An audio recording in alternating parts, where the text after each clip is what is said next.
That's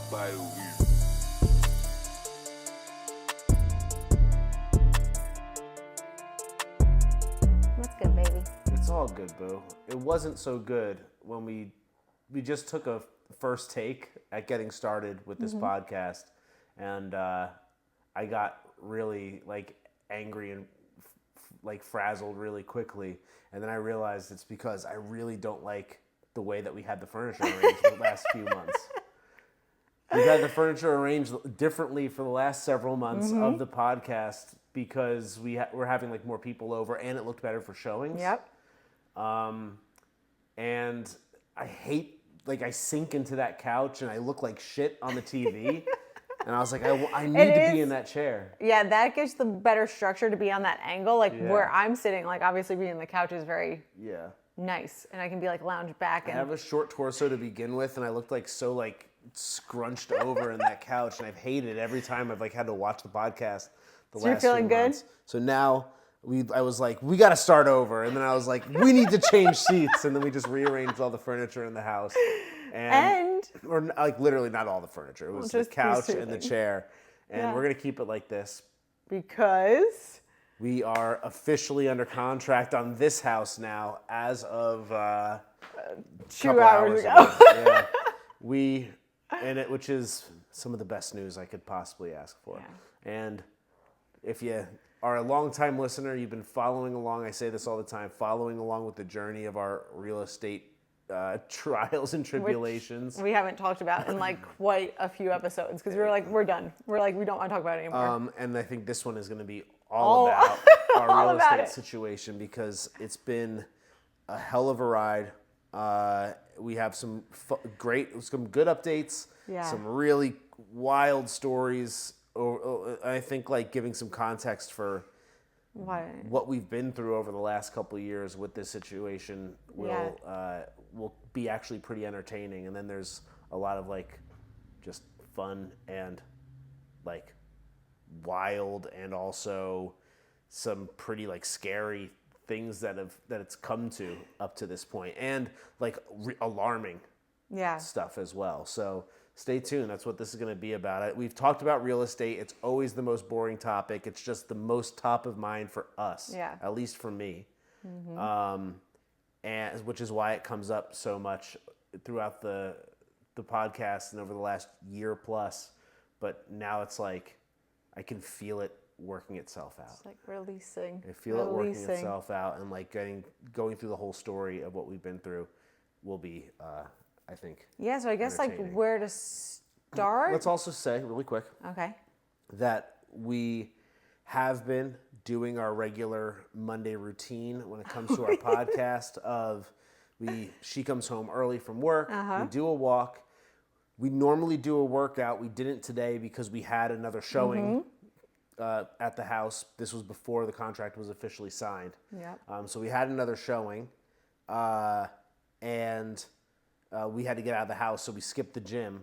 But because we were on our walk... But we're doing it on Monday, or on Saturday. We're not skipping it. No, we rearranged our schedule. We rearranged, we rearranged the furniture. Yeah. But now, down at the Persian Coffee Shop, which is my home-based coffee shop and where I spend way too much time, I've realized, between this house, the gym over at Coliseum in Pershing, if you count the entire compound, I probably spend 85% of my life in those three places. Oh, definitely. Probably, 1,000%. But now the Persian Coffee Shop has the Concord, the cannabis store, and they just opened this past weekend, and now we have this pit stop that we get to make where we get free gummies and THC. Well, it's like an adult candy shop. They have we were saying it on the way there, they give you a token to go to the gumball machine to get a gummy out of it. And it's just for free, just for fun, just for just for funsies. Just for funsies. And in the last 48 hours since they've opened, we've been over there for a lot of funsies. We've had a lot of funsies over there, and we're feeling the funsies right now because it's our new little walk pit stop. Yeah, and she's like, no, you have the woman who owns the shop. She's like, you have to keep going until you get a lemon flavor. You need to try the lemon flavor. I was like, I can't keep taking these. Stop. Everything is also everything she said. She's like, oh, it's just a microdose. She's pumping. Everything's a microdose. pumping like stuff into your She's like, drink. you want wine, you want two. Oh, it's just a microdose. Don't worry, it's just a microdose. Like, not at this point, it's not a microdose. Yeah, but she has like elixirs that you can put into drinks. And so if you get a coffee and then you go back there and you add a pump of all sorts of things, it's a good time. Go check it out. The Concord. I have a feeling, what's her name? Audrey? Audrey. I think she's going to be the homie. Oh, for Audrey's sure. gonna be the homie for sure. For sure. And maybe even Maybe more. We've had a very good week for a lot of reasons. I don't really know what is worth mentioning since our last. I mean, you had your meeting. I had a big meeting for the thing that I've been sort of teasing up to this point, and that's going really well. And hopefully by next episode. we keep saying that. Well, we do. We have said it like 3 or 4 times in a row now, but it keeps getting closer and closer, and I'm really hesitant to say anything more. But it's like the best possible scenario. We had a fantastic weekend with a lot of friends, and doing a lot of cool things and meeting new people and stuff. It's been a wild ride, and I think it's like so weird how with everything that's sort of happening right now, there's a lot of things in our life, and I've been saying for like a couple months that we've had so many synchronicities that have been occurring in our life with people and with symbols and with stories and with so many like different things that it's almost overwhelming. And again, I kind of like already am admittedly like borderline schizophrenic, probably like clinically, but it's almost overwhelming how many of like the same message or symbol or like person just keeps like reoccurring People over for and sure. over again. And it's happening more and more as we're at this really interesting, I didn't want to say crossroads, because crossroads means that you have a choice between one or the other. And I was saying the other day, I think we were in the shower, I'm like, we're at like this, it's not a crossroads because we're not choosing one option or another, but it is this like, it's like it's like this. It's like we're on this part of the seesaw and we're like teetering over to like this side. Like it's like, okay, point. here we go. It's like an interesting, weird tipping point. Yeah. Where a lot is like so much is happening all at once, and so much of things that we've been manifesting for a really long time, and I could feel it getting closer and closer and closer to this moment, and it's almost happening like in a way that makes sense, but is also so like outlandish at the same time, and like so bizarre that it's all kind of like culminating in this way. It almost feels like it's part of like a movie or like a Breaking Bad like style show. Yeah, because it's like all the things are all starting to like come to the climax. Yeah, the climax. Yeah. I guess that is what it feels like in some ways. For It's sure. like some sort of a climax moment, where it's a combination of every other thing that's happened up to this point. All the different storylines. It's all like tied to like this moment in some way. And again, like all this can fall apart, right? Like the house situation, who knows what's going to happen with that? Like we've now been in and out of contract how many times, which we'll talk about. And I'm not going to like hide anything here. Like I really don't care at this point. I'll just say everything that has happened. Excuse me while I drink my water. And what was I saying? Things could fall apart with that. Things could fall apart with the other project as well. Like, of course, but even if that all does happen, it's still like so weird that it's even gotten to that point, which is just like, so none of that was supposed to happen to begin with, but it was supposed to come really close to happening, which is like meaningful in and of itself in like some way. And I've really like just gotten to this point where no matter how much I want to worry about something. I just like won't allow myself to worry about it. And again, like that is even something that feels so odd for all of this to be happening right now. Is like it's also while I've gotten my own mind to a place where last night I was in the process of having what could have been another panic attack, and I just like screamed it the fuck out of me. I just like literally like flailed my arms and screamed it the fuck out of me, and you got scared again. Because it's like not there for a moment. But it's not like, it's not screaming with like anger, and it's not screaming even in fear. It's not like some horror. It's like a release of energy. It's just like a release of energy. And I just was like standing here like just screaming because I knew that it wasn't bad. Because again, like I haven't been worrying about like anything for the last, I don't know how long. Like I just haven't allowed that worry to bubble up in me. And last night I was high on a lot of edibles. I've also been really high a lot lately. I've been getting very high lately, like on a regular basis. And like things just get more and more fun as that happens, so I don't know why I would stop anytime soon.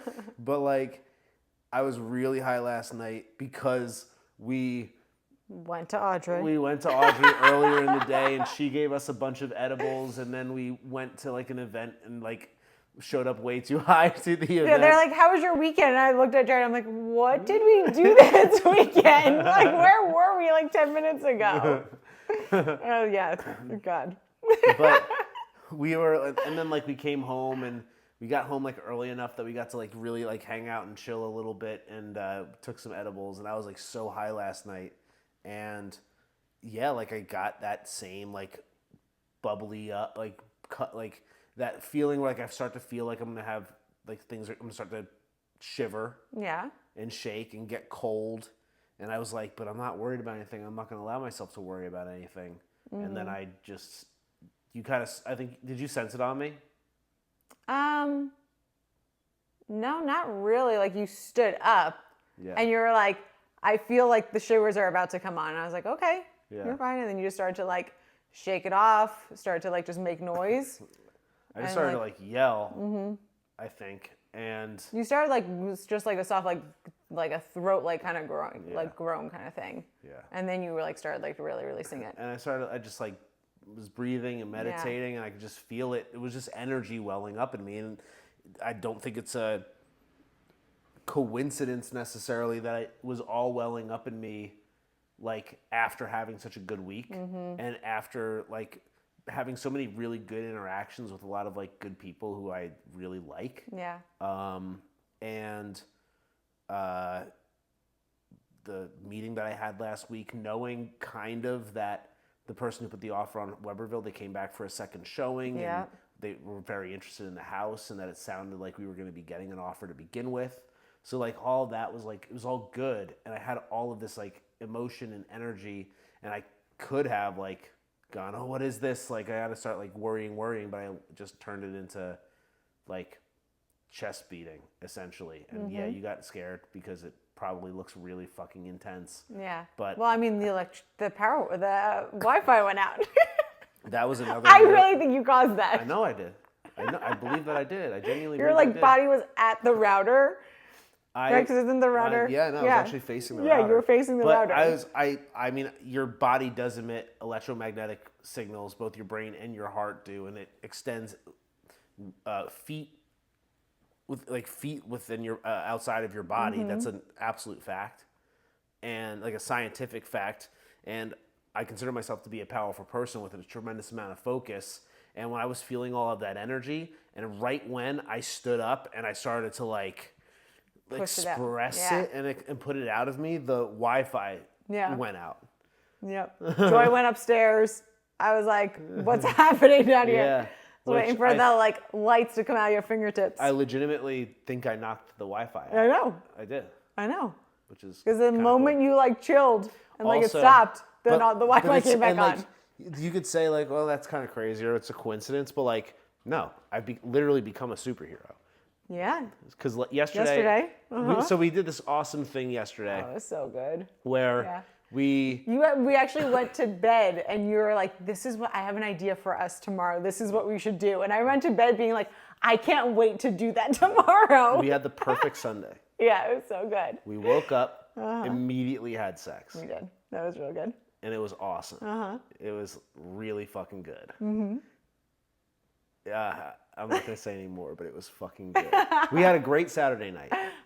Woke up and had dope fucking great sex in bed. Woke up, you made a delicious breakfast. You put Tim Dillon on, which is my favorite thing to do on Sunday. Yep. I did like a little meal prep. You did your PEDs. Yeah, I got a couple things. I got my PEDs done. Smoked some weed, and then I was like, "Here's what I want to do. We're just gonna like walk through our neighborhood. Yeah. All day. We're just gonna like start home. We're gonna meander through like the back parts of our neighborhood. We're gonna stop at Squatch. We're gonna get a little bit of a workout outside in the sun because it was beautiful. It was gorgeous, absolutely beautiful. And it was nice and empty, so like we had like the turf basically to ourselves, and we just got to like do a nice beautiful workout there while we were on our walk. And at the gym we shot a little bit of content because we've been shooting a lot of content recently. That's what we did all day on Saturday, was we shot content all day. Then we hit the sauna, which I've become obsessed with. Yeah. Then we continued our walk. We went to the Concord and got high with Audrey. All the samples. I bought like $200 worth of like gummies. We got free hats. We got swag. Between the 10-minute walk from the Pershing to our house, we were like halfway, and I was like staring at like the sun basically, and I was like, I am so high right now. That was before our event that we go to. And then we went to the Fjord Cold Plunge event and saw a bunch of people who I was really happy to see there, and had like a really good time for like about an hour or so. And then it's really cool to see like what that event has become. Yeah. Like compared to the first time we ever went to it, like the amount of vendors that were there, the amount of people, the setup, it's really become a very cool thing that he does. And it's like, we know a lot of that crowd now, which is like fun, and it makes it enjoyable. And then we went out with Erica, what's up? And her friend. Great tacos. Yeah, dude, this is like, if you're in Austin, you need to do the taco tasting at Nomade. Yep, it's on Sundays. What is that, South Lamar? South First. South First. Yeah. So Nomade on South First is a Tulum-themed restaurant. We've been there a handful of times with a few other people. And it was like always an okay experience, but it's kind of a fun spot. The ambiance is pretty. Ambiance is cool. Food's fine, and it's not like crazy expensive or anything. It's just like a good, fun place. And I didn't know that they had this taco tasting thing, but it's like $35, and it's 5 tacos, including a dessert taco. And it was barbacoa, scallop, sea bass, and pork belly. They were all like absolutely delicious, and they were like beautiful. Yeah, unique flavors, like not like a street taco, like their take on all those different types of tacos. Really high-end tacos, 5 like I would consider them like very high-end, like fine dining, delicious and beautiful tacos for $35. And like 2 bites, they're small tacos. Yeah, they're small. Yeah. So you're not getting a ton of food, but like Sunday, I don't know if it's only on Sundays, but yeah, I think it's their happy hour, 4:30 to 5. I just don't know how often they do the happy hour. I don't know if it's every day, but like their happy hour. Highly recommend that. Yeah. Go there and grab some margaritas. Like, I can't think of a more lovely like Sunday afternoon thing to do. So that was cool. I know, that was the time when we were having the tacos yesterday. I was like, I kind of want to drink, but then I was like, nah, like I don't want to today. But having margarita with those tacos would have been like, we definitely have to go back. Or just like a nice tequila with it. Yeah. It would have been great. So yeah, that's like I can't believe I've never heard of that. I mean, obviously I've heard of the restaurant. We've been there, but that seems like a thing that should be more popular. Yeah. That taco tasting menu. And then what? We shot more content. We went grocery shopping. We came home, and then we just like hung out here and got really high. So I guess my point was like, it was a really awesome day and a really awesome, like I had nothing like to worry about, but here I was like having that feeling, and I allowed it to and express that energy. I expressed it, and I shook it off. But you're also the whole point because you're superhero, so that's what you're Oh trying to get yeah. to. So that's right. So as Back to why so you're back telling to why I about was our telling the story day. in the first place. As we're on this like 2.5 hour adventure through our neighborhood. Yeah, it was no less than 2.5 hours. Yeah. It was that at least. There was this guy, homeless guy in the neighborhood, and like I'm basically the guy in this neighborhood now. Like I'm sorry, I am. Like everybody knows me. People have called me like the East Side Walker. And people at Rufus to Soul a couple weeks ago, I had like multiple people come up to me and be like, "Oh, I know you from the neighborhood," Yep. or like, "I know you from Coliseum or this." You're always out walking. Yeah, you're always out. So, I guess as far as I'm concerned, I've said this is my neighborhood, and I know certain homeless people, and they know me, and like nobody really tests me at this point. Like everything's good, and I keep an eye on the place. I'm the vigilante of the neighborhood, I guess, and everybody knows to stay in line. That's the truth. Like I know that sounds ridiculous, but it's actually the truth. Which is why when that like homeless guy like came at us a few weeks ago, that was like pretty aggressive. Oh yeah, for sure. And not to be that guy should know better. But this one, I think he had to be homeless. He was like, I think so. There's this one yard that has a fence with a bunch of pugs behind God. it. I want to see in and you can't really see them because see their eyeballs. The fence is pretty tight, but you can certainly hear them. And whenever you walk past, they like bark. And there's this homeless guy like fucking with the dogs and like using cardboard to like make noise on the fence and like sticking the cardboard through the fence. And it was making like the pugs are loud as shit to begin with, and he was making like a pretty serious racket, and a bunch of people were like walking by and like watching it happen, and even like walking into the gym. Like one of the girls there was like, "I'm watching this guy like torment these dogs," and we were about to like make a left and head in our direction toward the weed shop, but instead, I was like, okay, here I go. And I just slowly started trudging across the street, and I don't even think he didn't turn his back. He didn't even turn or see me. He was doing it for like a while, and he didn't turn or look at me. But I think he just sensed my energy because he started to mosey on in the opposite direction and just sort of like move away from the area simply as a result of me walking toward his position. I mean, I stayed across the street and I like watched him like he didn't turn around, he didn't see you, he just started walking keep on going. So I'm keeping an eye on the neighborhood and just making sure that all the residents, two-legged and four-legged, are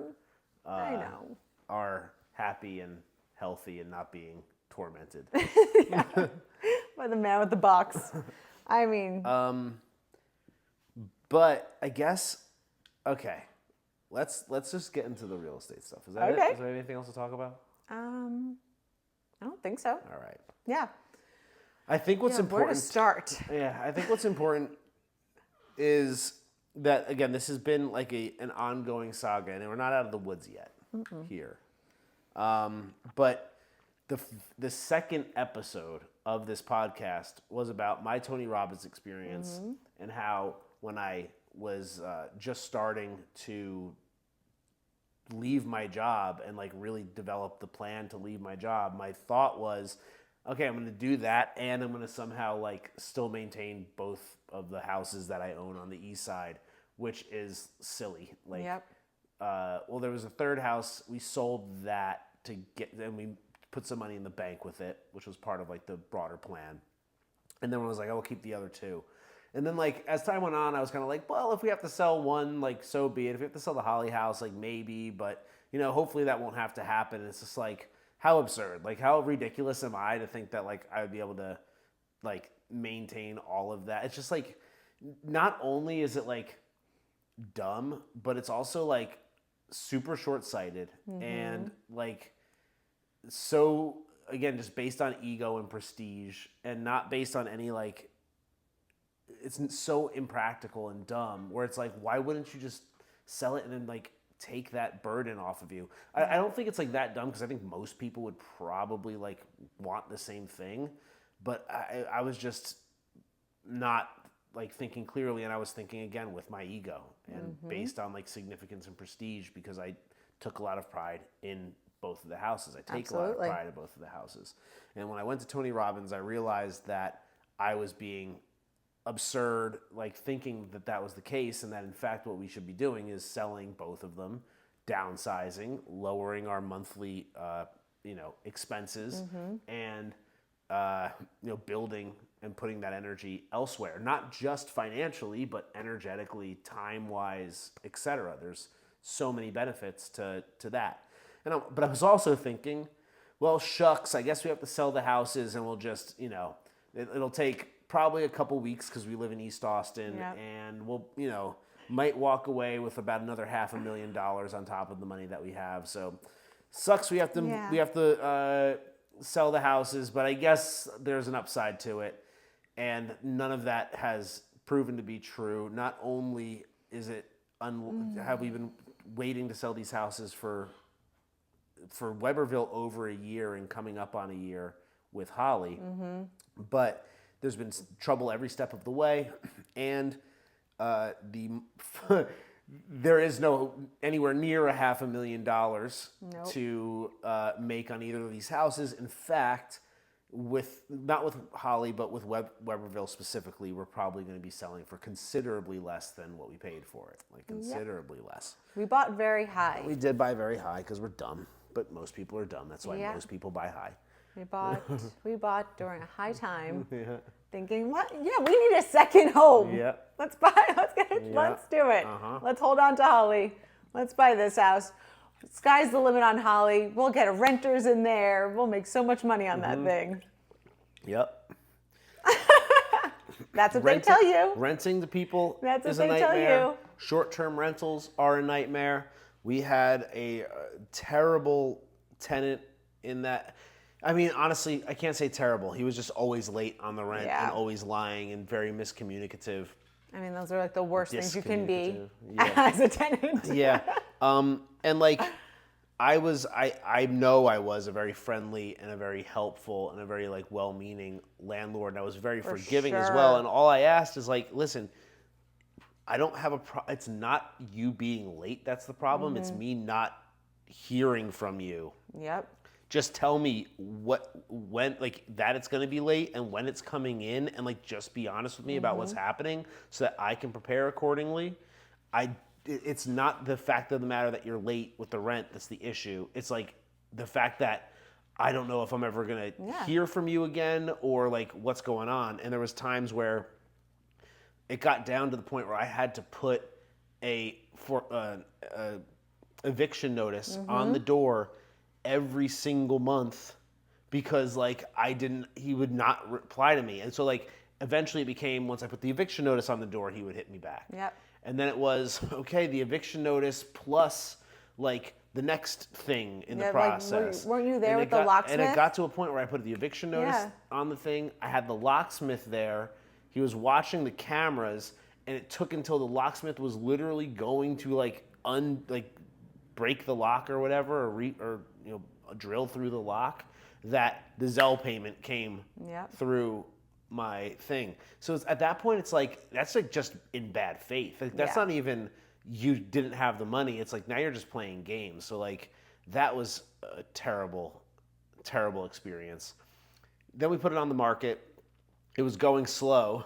So we were like, okay, I guess we'll Airbnb in the meantime. Yep. Spent $5,000 probably to furnish the place.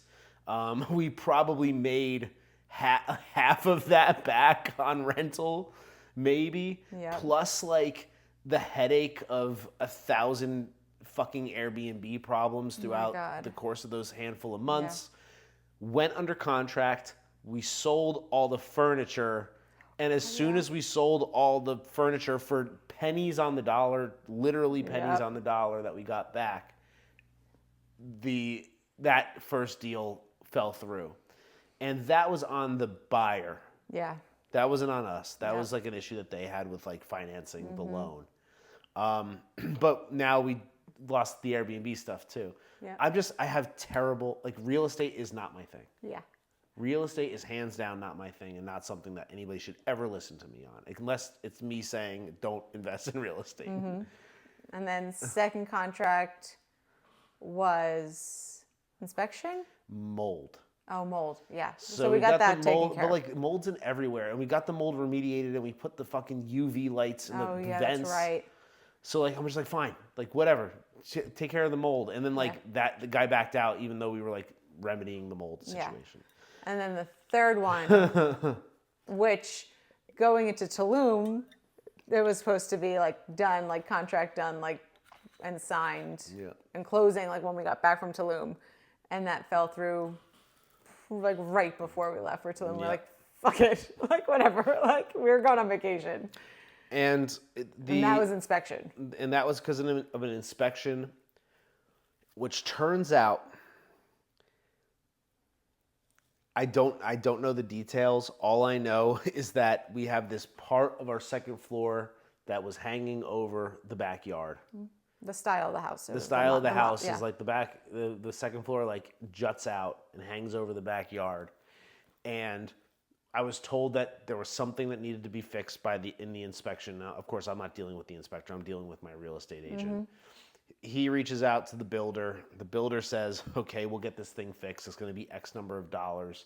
And I'm just thinking it's like some relatively minor thing. Mm-hmm. It's not cheap, but it would also I was like, I don't know how much this shit costs. And it turns out, I don't know. All I know is that we went back there on Friday, and there's 3 like significant pillars in our backyard now that are holding up the second story of the house. Yep. Which leads me to believe. So like, here's what I'll say.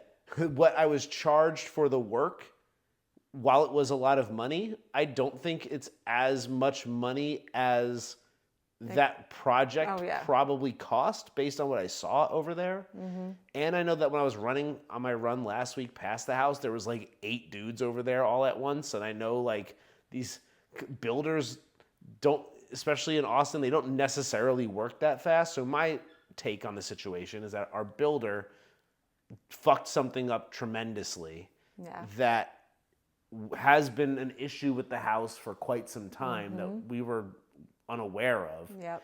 And he realizes that he fucked up, and he fixed it while he could, and fixed it quickly and clearly completely, because the work that was done over there was not what I was expecting to see. Yeah. And he's been way more responsive than he should be for the amount of money that I've paid him for this project. Mm-hmm. So I think that, and based on what I've talked to the realtor about as well, he seems to feel the same way, that there was something else going on here. Yeah. So I don't know if, I mean, like, I listen, everything has to be disclosed when we get this thing back on the market. Well, and I mean, of course, it's going to be like, because now it's going to go back on the market, so it looks like super weird that's gone on and off. And like and Johnny has said, like, well, like when it comes to one, like we're dealing with like a potential offer, like we're going to disclose everything. Like we were under contract, this came up in inspection, this is what's been done. And like the good thing is it's like, it's done. Like that house is now like structured and stable. Like the work has been done. Yeah. So like that very thing, stable. Very stable. So that it's just now like, it's selling like with an asterisk. It's been on and off the market. But like, so like, yeah, it's got like, you have to be, and I don't, like, again, I'm fine with, like, you should be honest. And I'm being super honest here, and I'm saying what we've been through. It's like what else could possibly go wrong over there? Like all the way down to like when we had the Airbnb, getting internet in the house. It was like one thing after another. The router was sent to the wrong house. And like, keep in mind, and then they couldn't find it. Every time something happens over there, I have to like take time out of my day, my already very busy day, to go over there and manage it. So like the router was delivered. I show up, there's no router. It was delivered to the wrong house. They send somebody over to drop off the router. He like tells me then that the house doesn't have the ability to have Google Fiber, and then we're leaving for Italy in a couple days. So by the time like Verizon is able to get there, I'm on vacation. So I have to arrange for somebody else to go. Even just getting internet over there was like a 3-week ordeal. Yeah. Every little fucking thing over there has been a problem. And it's kind of fucked up because like when we were there, we never had issues. Like we loved that house and it was great. And there's so many problems. There's so many like great memories. And now it's just like nonstop problems. Yeah. What are you? Well, because we were protected there. Yeah, I know. So, and like, should I get into this first? I'll get into the serious stuff first, and then we'll go into that conversation. Okay. Because that's one issue over there. This is a whole other issue. Holly is a small house. It's like less than 1,000 square feet. It's a B unit, but it's 2 blocks away from Rainy Street. Yeah. It's an awesome Airbnb. It was an awesome starter home for us. It's definitely, there's no doubt that it's small, but like it makes really good use of the space. It's beautiful looking. It's like in such an awesome neighborhood, in such a great location, 2 blocks from Rainy Street. Like it was perfect for us at that point. And that's why I kind of look back on it so fondly. And because it's been under contract 3 times, like obviously it is a desirable home. Yeah. Even though it's on the smaller side. Our Weberville house here, the one that we live in, like I love this house. I know. I do too. This house is about 2,200 square feet or so. We got a nice front yard. Our backyard's small, which is something that I want to change as we move. But like, it's got tons of open space. Yeah.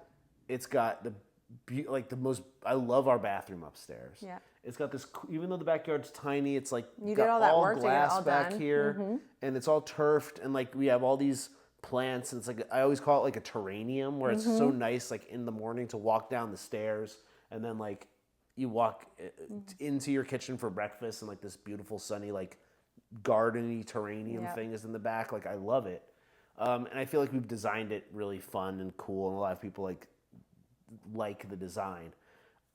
But apparently, like this street is supposedly like too busy for people, and it's so funny because I never have even had that thought in my entire time living here. I think that it's such a saturated market that they can like a house a little bit more, and it's like, oh, but it's also like on a quieter street and not near a light, because they have such a selection.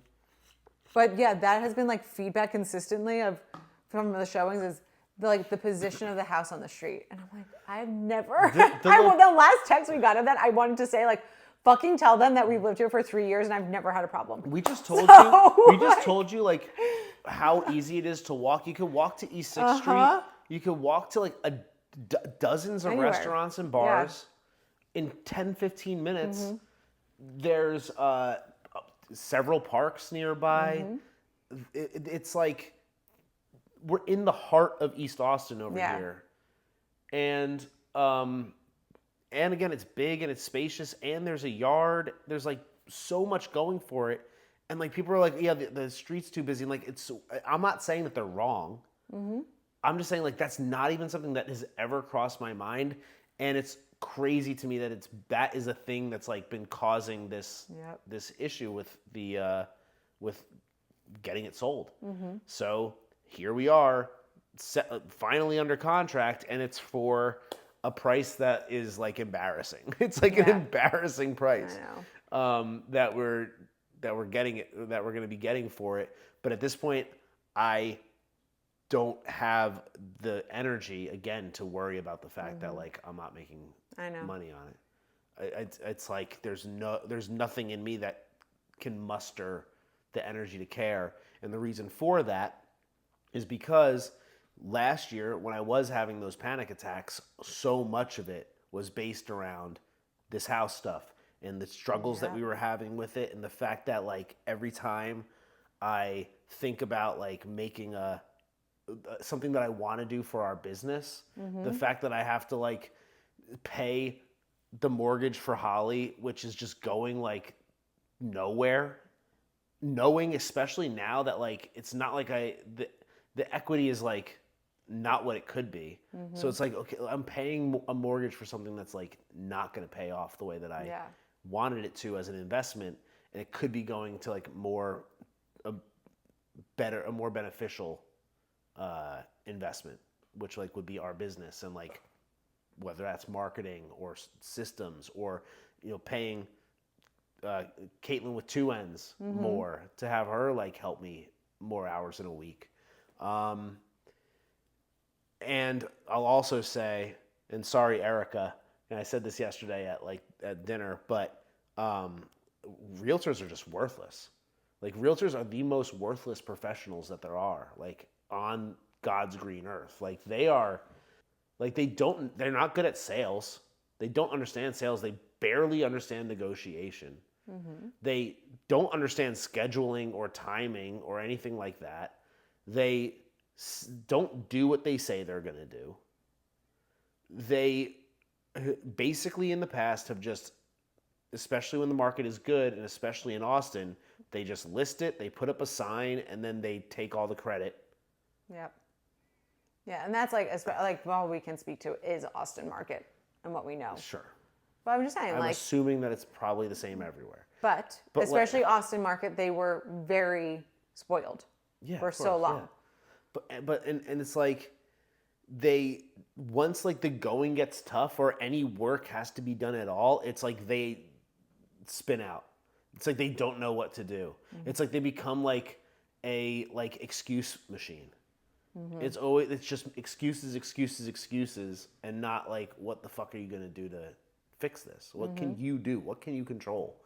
And it's like that situation has been incredibly eye-opening. And it's just like, what? There's got to be a better system. There has to be. There's no reason. Johnny's been good, and I've been tough on Johnny, and he has done a lot of work. I will say that, but like, there should be also some kind of like. I think the consumer needs to be a little bit more aware of what they're getting themselves into, and I think that like realtor commissions need to be drastically less than what they are, because they do not they're not worth that much money. They're just not generally. Sorry, that's just another rant or thought that I had. But and the reason why I say that is because those panic attacks were because of the housing stuff and the real estate stuff. And I said this, I don't think I've said it on the podcast, but there were times where, for extended period of times, every single day I was waking up and the first thing that was on my mind was specifically Holly Street, but both of these houses.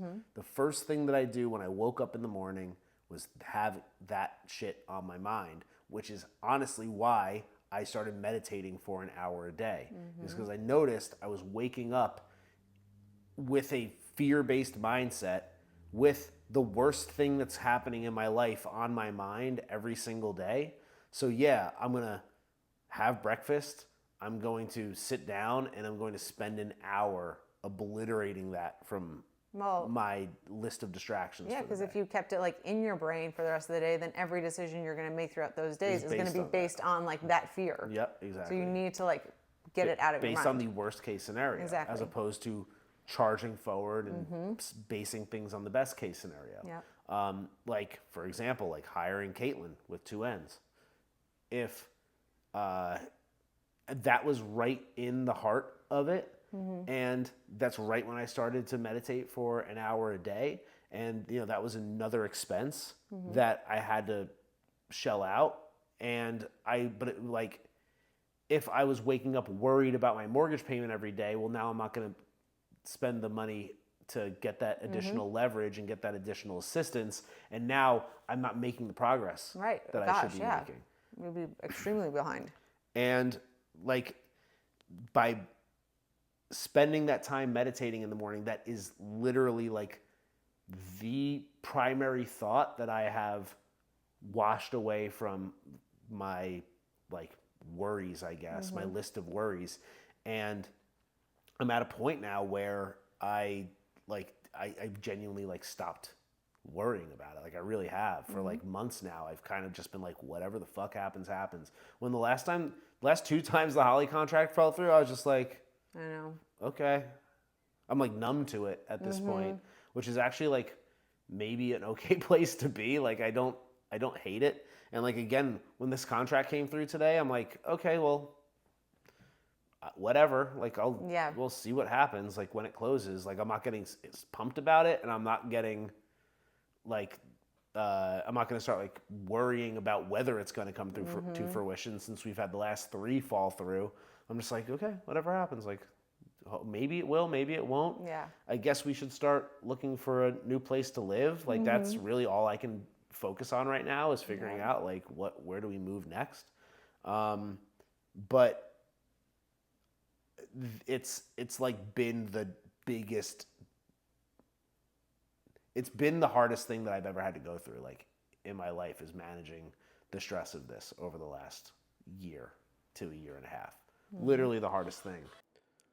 All right, guys, the camera died. We had to restart. I was also rambling and blabbing, so not only is this edited, but I also forgot to plug the mics back in. So sorry for the audio. Enjoy. All right, the camera just died. Battery died, so I don't know exactly where we left off here. But the point is just simply that, and then she went on to tell me that I've been rambling. I know that I have. I'm so high. Well, like this is like there is a lot of backstory to this. So there's a ton of details. There's so much backstory that I can give, and so much that I want to give. But I'll just say again, the point being, it was waking up with that thought first thing. I was meditating it out of my brain every single morning, and have been. And at this point, I really have I've surrendered to whatever happens. And I want to say a lot more about that, but I'm not going to go down that path. In fact, it might be worth a whole other episode on just like the idea of like losing that sense of fear in that. But so much so that even just the last week, I was reaching out to an attorney and talking with an attorney about proceeding with a deed in lieu of foreclosure, which is essentially saying, hey, like rather than me continuing to pay this mortgage until I decide not to or I can't, like what if I just give it back to the bank? Yeah. We've got great credit scores. Like I'm willing to take a little bit of a hit. I'd rather that than like go through an actual foreclosure process. And I'm not saying that we're anywhere near that. I'll just say I had 3 years worth of savings when I left my job, and that was assuming that we had both of these houses, but my thought was like, there's no way we're going to even come close. Yeah. And while, it hasn't been 3 years, it's been a lot longer than it should be at this point, and we're exactly halfway through that 3-year period, and our business is making money, but it's not making anywhere near the kind of money that we were when I was working my job. And again, that's on me because I just assumed that that home would sell within months of me leaving my job. I didn't think it was going to come to this, but I'll just say that the ability to not only invest in our business but also like make more of that savings goes up. Like we get a lot more value out of the savings that we have as soon as these two things go. And if that means like taking a hit to my credit and giving it back to the bank, I was like, so be free of it. I'll do it. But again, fortunately, we have the offer here now, so we don't have to worry about that, at least not for this one. Yeah. Holly, everything's fixed over there. Sturdy as all hell from the looks of things at this point. Past any inspection. And again, like it is incredibly like a great location, a great house. So I would think that once we go back on the market in the next couple of days, we would hope to keep our fingers crossed that we'll get another offer fairly quickly. But rather than go the legal route, we decided to go the spiritual route, and I think that might be why we're kind of finding ourselves out of this this hole that we've dug ourselves into. So I'll let you explain what I mean by that. Yeah. So we put it together actually a couple weekends ago. We were telling a friend this story, and we were like, oh, wait, what if that's the problem as far as why Holly won't sell? So a few years ago, this is when we were living in Holly. It was a Sunday night, I think, and we were tucked away, sleeping. It was like probably 3 a.m. And we woke up to... This is like 2019. No, 2020. No, yeah, this is after COVID. Yeah, this is like 20... right after COVID. Yeah. So this is like during the George Floyd... Exactly. That's our reference point, yeah. So we were fast asleep, and it was about 3 or 4 in the morning, and heard a crashing boom sound outside our bedroom window. And Wolf freaked out. We jump out of bed. Joy's passed out asleep. She could care less. And we go and look out the window, and there's a house being built next to us. And basically this car somehow spun around, ended up in the building of this house. So the car hit a ton of 2x4s. Yeah. And it sounded like a building collapsed. And we're like, is the person okay? And we start to see some like movement in the car. This is not going where you might think it is. The car didn't hit our house. That's not what this damage it's hit next to our door. house came from. Yeah, this is very different. Completely different. But now that you're saying it, I'm thinking yeah. Okay. So we see this guy, he starts to get out of the car, and we're like, he must be like fucked up or hurt or something. And I think he was just on drugs or drunk because he was like stumbling around his car. It's alarming because it's in the middle of the night. Yeah. It's a very loud thing that happened. We were like the first ones, it seemed like, to even like come to find this guy. Yeah. It's right outside of our window. Mm-hmm. It was just like a lot. And again, it's during that, if you put yourself back in like the COVID time, and like it was during that like George Floyd time where there was like riots and a lot of crazy shit happening. At least like the news was telling you there was. Like Austin had its like own like riots and stuff. Like people were like protesting. Like I-35 got shut down for that all day Saturday. So it was just a little. It was pretty jarring. It was the best way to describe it. So police show up, and it's one cop car and this guy, and the guy gets back to his car. Right? I think. And the guy starts rummaging in his car, and of course we're like, holy fuck, like, does he have a weapon on him? Are we gonna see something like happen? And then another cop car shows up, so then we're like, oh fuck, are we really gonna see something happen? Like, what's gonna happen? And they get to him, he doesn't have anything on him, they are talking to him clearly, he's fucked up. So they arrest him, car gets towed, it's like hours that we're like up like watching this, and we went to bed. We didn't have to be up for hours watching but like it was outside our bedroom window. Like there was so much commotion like outside our window. Yeah, true. And so get back to bed and tossing and turning, I feel like, at least for me, like the rest of the night, and going to work that next day, and normal day for me, going about my day. And one of my girls at work is a medium, you could call her, I guess, but she gets people come to her, she gets messages, and she walked past me and she goes, are you okay? And I'm like, yeah, I'm fine, what's up? And she's like, oh, okay, and just walks off. And I was like, okay, whatever, keep going back to my work. She sees me again later in the day, and she goes to me, are you sure you're okay? And I'm like, and at this point I'm like, okay, what do you have to tell me? Who's here with me? What's happening? Because I knew like that was the questioning. And she's like, I have this guy is here with you. I'm like, okay. And he said, she's like, he's an older like Mexican guy. Like, do you have anyone like that you are related to, had any connection with, or anything like that? I'm like, no, not at all.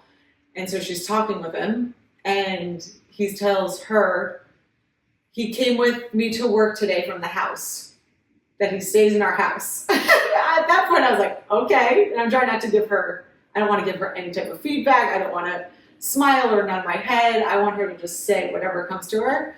I'm like, okay.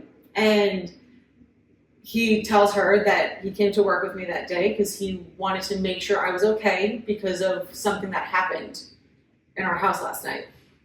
And no one knew this story at work. Like, she wouldn't have known this story. So I was like, oh, interesting. Okay. She's like, did something happen?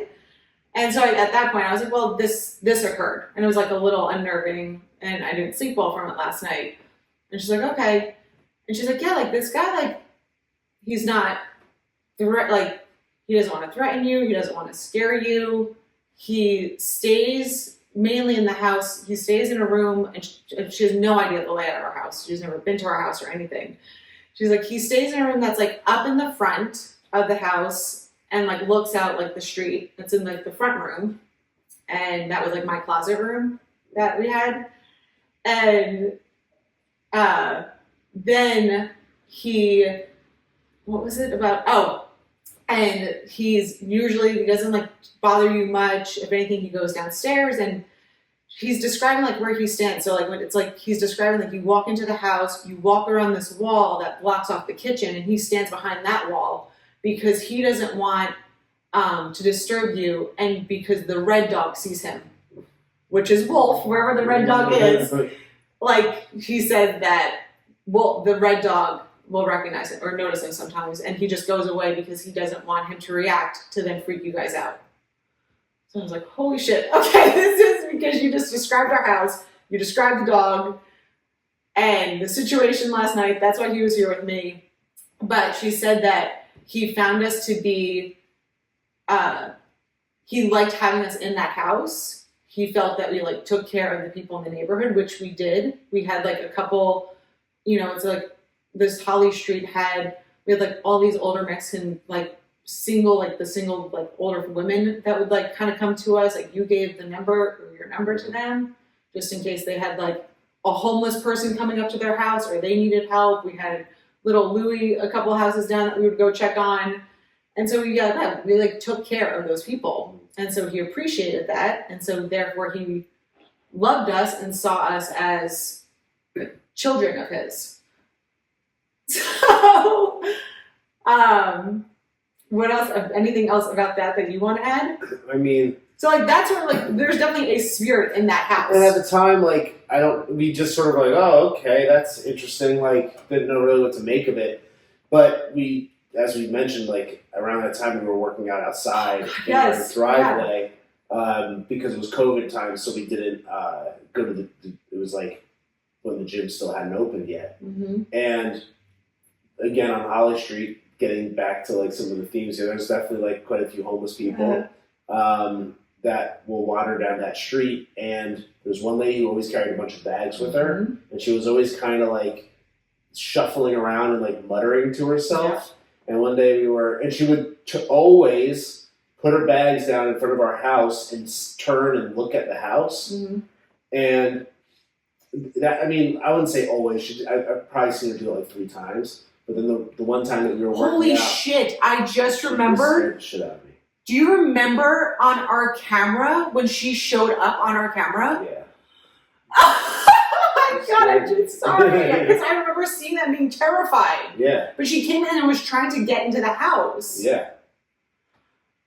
Yeah. Okay. And so we're working out, and she puts her bags down, and she looks up at the house, and in the front window, like up in my closet window, she was like kind of like giving one of like these, and then she looks at us and she goes, "You see him?"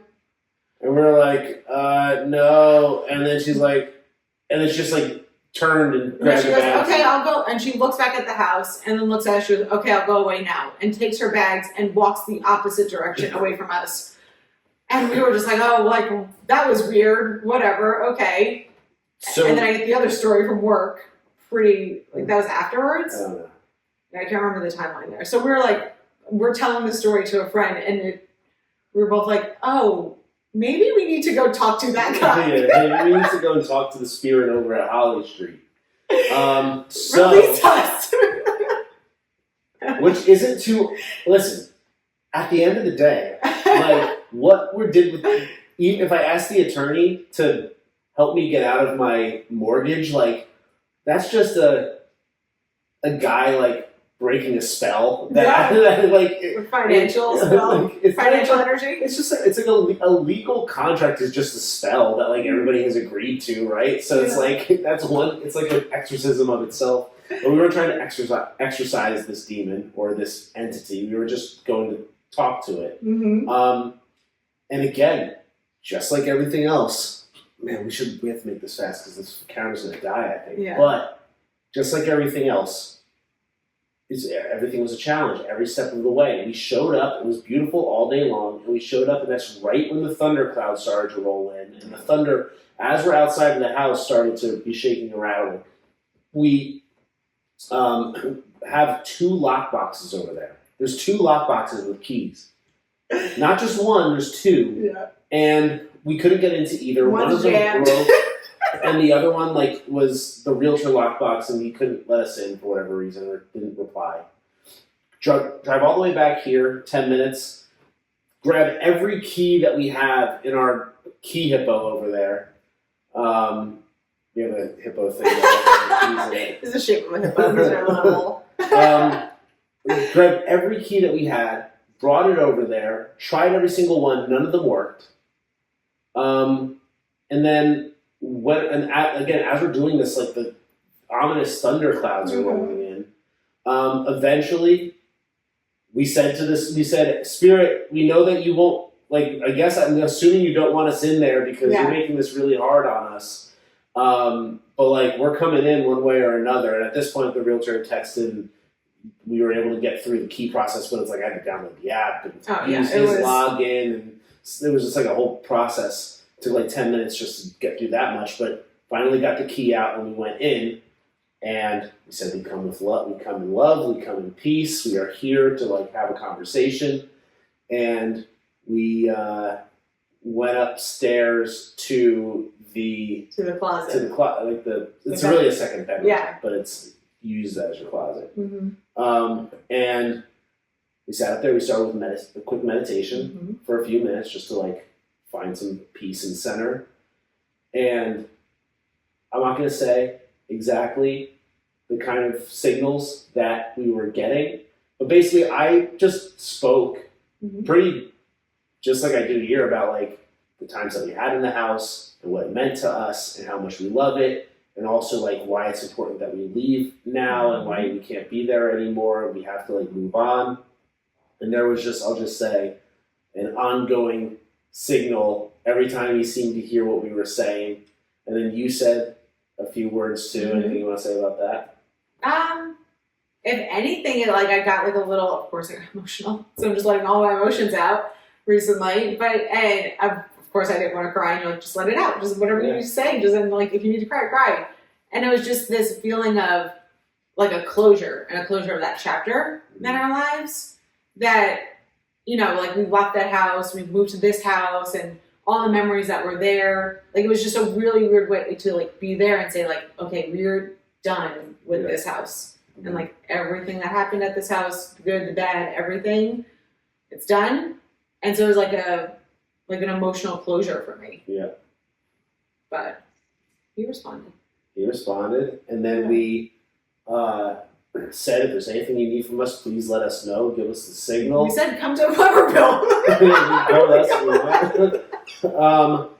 And but then come to the next place. Then we saged the entire house, and then we burned some Satal. Palo Santo. What did I say? Satal. Then we burned Palo Santo. What am I talking about? We burned Palo Santo. Burned some lava throughout the entire house, and I don't want to say what happened. We were getting continuous signals. There was a couple moments where that smoke lingered extra long, which is kind of cool. There was rings happening. No, sorry, don't get details. Okay. Just leave it as there was really cool things. But then there was a particular moment that was that was weird. Yeah.